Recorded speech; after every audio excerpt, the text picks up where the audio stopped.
में भाजपा के साथ गठबंधन बनाकर सत्ता में आए, अगर आप उस एजेंडा फॉर अलायंस को पढ़ लें, आप सिर पी लेंगे।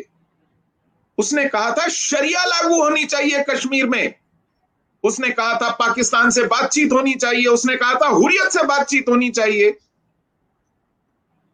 उसने कहा था 370 को यथावत बनाए रखना चाहिए, संविधान की तरफ आंख भी उठा के मत देखिए, इन विशेष प्रावधानों की तरफ, इन रियायतों की तरफ, इन अपवादों की तरफ। लिखवा के ले लिया था उसने भाजपा से। और इतना सब करने के बाद भी जब भाजपा डोरमैट हो गई कि चलिए हम आपको तश्तरी में रख के सत्ता देते हैं, उसके बाद भी उनकी नाक वो कीचड़ में रगड़ती रही। जब फौजियों पर एफआईआर करती थी, जब मसर्रत आलम को बिना वजह 1 हफ्ते के अंदर उसने छोड़ दिया सत्ता में आते ही, जब आसिया अंद्राबी को इजाजत दी कि पाकिस्तान का राष्ट्रीय दिवस मनाइए, उसने वीडियो जारी किया था गाय काटते हुए ईद पर कि हम ऐसे ईद मनाएंगे, कोई कार्रवाई नहीं की। खंजर में खून टपक रहा था और पीछे गाय तड़प रही थी, ये वीडियो बनाया था उसने। उसने कश्मीर की श्रीनगर में जो पुलिस हेडक्वार्टर्स हैं, पुष्पेंद्र जी, 25 साल में इस देश ने वो दृश्य नहीं देखा था। 1990 तक में जब हालात सबसे ज्यादा खराब थे, ये दृश्य नहीं देखा था कि गीलानी को दूल्हे की तरह एयरपोर्ट से एक रैली में लाया गया और वो रैली एक एक जुलूस में लाया गया और वो जुलूस एक रैली में बदल गई श्रीनगर पुलिस हेडक्वार्टर के ठीक सामने, और उसमें पाकिस्तान के झंडे लहराए गए और हमारे सुरक्षा बल देखते रहे, ये राज्य व्यवस्था, ये देश देखता रहा, कोई कार्रवाई नहीं हुई। ये इन्होंने सिला दिया उस पार्टी को जो कंधों पे बिठाकर इनको सत्ता में लेके आए एजेंडा फॉर अलायंस में। और उसके बाद फिर जब घड़ा भर गया, थू थू होने लगी, लोगों ने सवाल पूछने शुरू किए और इनको लगा कि हम चुनाव नहीं जीत पाएंगे अगर यही चलता रहा, तो इन्होंने उससे अपना समर्थन वापस लिया। और एकमात्र गलती अगर मोदी जी ने आज तक कोई स्वीकारी है अपनी, सार्वजनिक रूप से कहा, क्योंकि आपको याद होगा 2019 का चुनाव जब लड़ रहे थे वो, तो एक महागठबंधन बना था, उसमें अखिलेश और मायावती एक साथ हो गए थे, ममता, ये सब इकट्ठे हो गए थे हराने के लिए। तो उसको मोदी जी ने महामिलावट का नाम दिया था उस महागठबंधन। तो किसी पत्रकार ने बड़ा जिगर दिखाया साहब, पूछा मोदी जी अगर ये महामिलावट है तो जो कश्मीर में आपने पीडीपी के साथ किया वो क्या था? तो उन्होंने तपाक से जवाब दिया वो हमारी महामिलावट थी। तो उन्होंने माना, एकमात्र गलती उन्होंने स्वीकार की कि हमने कश्मीर में गलती की, कि इन लोगों को हमने पाला पोसा, सत्ता दी। आज आप क्या देख रहे हैं? मैं अभी एक शो में था तो भाजपा के एक प्रवक्ता ने कहा, अरे इन लोगों को तो आईना दिखाने का काम कश्मीर के अवाम ने किया है। मैंने कहा अगर कश्मीर का अवाम भी इन लोगों को आईना दिखा रहा है तो आप इनके लिए लाल कालीन बिछाने की जहमत क्यों उठा रहे हैं? आप इनको न्योते क्यों दे रहे हैं जिनको कश्मीर के लोग रिजेक्ट कर चुके हैं? अगर वो वहां तिरस्कार पाते हैं तो आपके यहां वो आवभगत क्यों पा रहे हैं? जिनको आपने संसद में खड़े होकर के कोसा, आरोप लगाए, गंभीर आरोप लगाए कि इन्होंने देश के पैसे का गबन किया, कश्मीर के विकास में रोड़ा बने, कश्मीर को जिहाद के हवाले किया, आतंक के साथ आंख मिचौली खेली, जिम्मेदार ठहराया इनकी पीढ़ियों को जिन्होंने कश्मीर पर शासन किया है, वहां की अव्यवस्था के लिए, वहां के आतंक के लिए, वहां की रक्तपात के लिए। तो फिर आज क्या मजबूरी है? पुष्पेंद्र जी, ये वही सारे मुख्यमंत्री जो बुलाए गए हैं ना, बाप बेटे मुफ्ती, ये सब जब पुलवामा में हमारे भाइयों, हमारे बेटों के 40 लोगों के चिथड़े उड़े थे, ये उस शहर में थे, इनके घुटने टूट गए, ये इनके ताबूतों के ऊपर फूल चढ़ाने नहीं आए।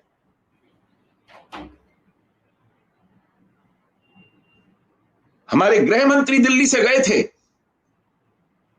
उनके शवों को रिसीव करने और उनको अपने अपने घरों में भेजने, ये उस शहर में बैठे थे इन नामुरादों से ये नहीं हुआ कि चल करके जाएं। ये कश्मीर की रक्षा के लिए गए थे ना हमारे जवान 40। ऐसे लोगों को आप बुलाएंगे, ऐसे लोगों की खातिर करेंगे, ऐसे लोगों को आप फिर से महिमा मंडित करेंगे? अरे आपको अपनी इज्जत प्यारी नहीं है, आप अपने नाम पर बट्टा लगाना चाहते हैं, आप पार्टी के नाम को कीचड़ में घसीटना चाहते हैं, ये आपकी मर्जी है, आप करें। लेकिन जब आप एक देश की सरकार चला रहे हैं तो आप इस देश के गौरव के रक्षक के रूप में एक जिम्मेदारी पर हैं। इस देश को नीचा दिखाने का जो काम करता है उसको, उसकी आप आवभगत इस देश के प्रधानमंत्री निवास पे नहीं कर सकते।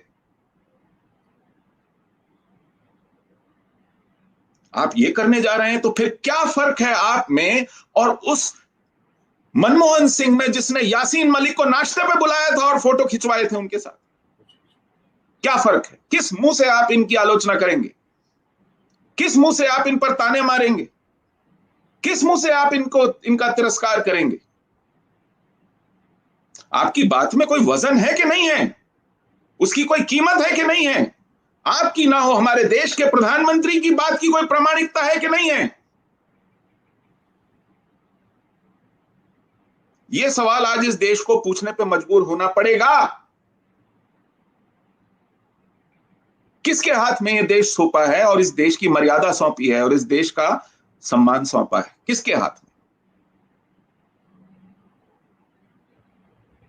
सुशील भाई, मैं एक बात इसलिए पूछ रहा हूं मैं, क्योंकि इस आपसे बेहतर कोई जवाब नहीं दे सकता, क्योंकि आप सिवाय राष्ट्र के अलावा किसी विचारधारा पार्टी और किसी संगठन से नहीं जुड़े। ये आखिर कौन सी ऐसी हिडन ताकत है, अनसीन पावर है, इनविजिबल शक्ति है कि सक्सेसिव सरकारें इन्हीं मुनाफिकीन और मक्कारों को बुला करके कोई गले मिलता है, कोई चाय पे बुलाता है?